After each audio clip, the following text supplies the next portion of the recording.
Olá, sou o professor Robson Silva trazendo para você mais uma resolução de questão da prova do Enem de 2024, segunda aplicação. A questão da vez é a questão de número 132. Mas antes de a gente partir aqui para a questão, deixa eu te fazer logo um pedido. Dá uma curtida aí no vídeo e se ainda não tiver inscrito, se inscreva e também marque o sininho para poder receber a notificação de cada videoaula que for colocada aqui no canal, beleza? Então, gente, sem mais delongas, vamos para a nossa resolução. A questão 132 diz o seguinte: ao realizar os preparativos para o Natal, uma pessoa resolveu aumentar o número de lâmpadas incandescentes de um pisca-pisca, que originalmente tinha 20 lâmpadas associadas em paralelo, cada uma com resistência Rzão. Adicionou outras 20 lâmpadas com as mesmas especificações e também em paralelo. O circuito passou a ser composto por 40 lâmpadas em paralelo e uma fonte de resistência interna Rzinho. A corrente total do circuito com 40 lâmpadas é proporcional à corrente do circuito com 20 lâmpadas, ou seja, I40 é igual a alfa multiplicado por I20. Ao ligar o sistema, ela observou que o brilho das lâmpadas diminuiu com um fator de proporcionalidade igual a alfa ao quadrado. Qual é o fator alfa utilizado para obtenção da redução do brilho em cada lâmpada? Então, gente, inicialmente o que foi que ele mencionou aqui na questão? Que ele tinha 20 lâmpadas associadas em paralelo e cuja resistência era Rzão. E aí o que vai acontecer, gente? Como ele tem 20 lâmpadas em paralelo, a resistência equivalente aqui no caso vai ser calculada exatamente do seguinte modo. Vou chamar de REC1, tá certo? Que é essa primeira situação. Vai ser o valor da resistência dividido pela quantidade. Como a gente tem aí no caso 20 lâmpadas e o valor delas é R, então a resistência equivalente vai ser igual a R, que é o valor de um só, dividido pela quantidade, que no caso aí é 20. Daí a gente usa a equação do circuito elétrico, que diz o seguinte: U, que é a DDP do circuito, é igual a R multiplicado por I mais Rzinho multiplicado por I. No caso aqui, o Rzão aqui é exatamente a resistência equivalente, que a gente acabou, no caso aqui, de determinar. O Rzinho é o valor que ele deu, que é a resistência interna, e no caso aqui do I, a gente vai chamar exatamente de I20, que é a corrente associada às 20 lâmpadas. Aí com isso nós vamos ter que U vai ser igual a R multiplicado por 20 vezes o I20, tá? Que é o mesmo lá do Rzinho, mais o Rzinho multiplicado por I20. Essa aqui, gente, seria a nossa primeira equação. Aí agora nós vamos fazer a mesma coisa para quando ele adicionou outras 20 lâmpadas, o que significa que agora vamos ter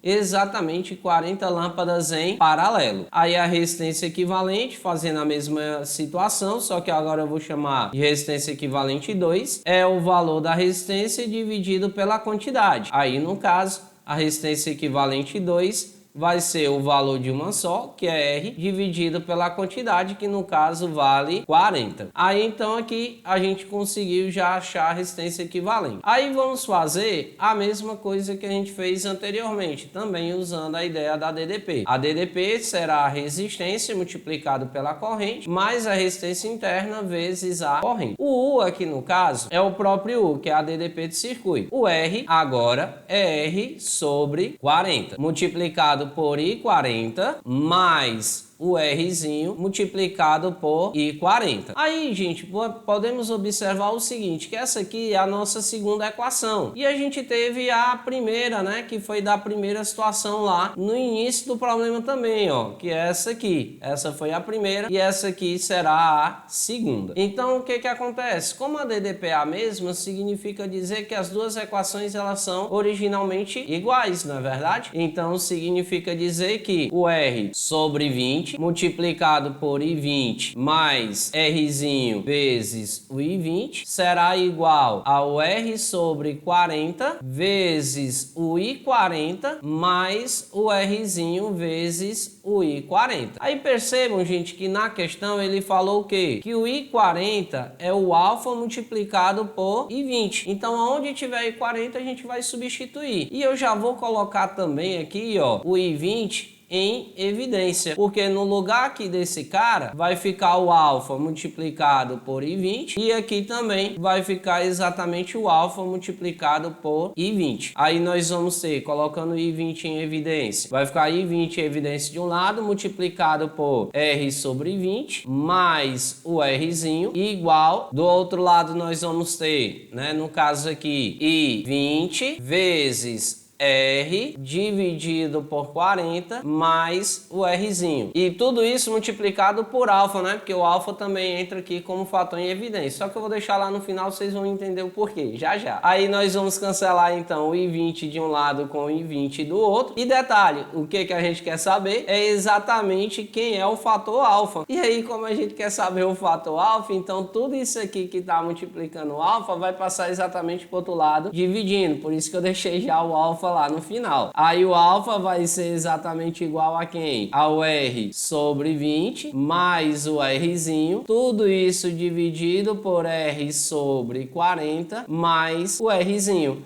E com isso a gente já obtém o nosso resultado. Analisando aqui os nossos itens, a gente percebe que o nosso item correto será exatamente o item C de criatura divina da humanidade. Beleza aí, gente? Então, pessoal, espero que tenha gostado de mais essa resolução. Perceba aí também que foi uma questão não muito fácil, né? Aí na parte de física, né? Que caiu na prova do Enem de 2024, segunda aplicação. E já é também mais uma questão daquela minha lista, né? Questões parecidas com o que cobra-se muito na UES. Então, desde já, muito obrigado por ter acompanhado. Espero ter ajudado ao entendimento do assunto.